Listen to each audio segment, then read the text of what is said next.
quick front door installation. Remove the previous door, clean out, make sure I clean real good so I could get it nice and level and plumb.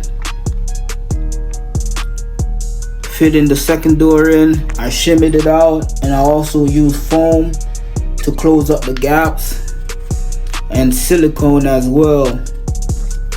Make sure everything is properly sealed. Putting on these are vinyl casings, so they're 100% waterproof. They'll be able to withstand the elements outside.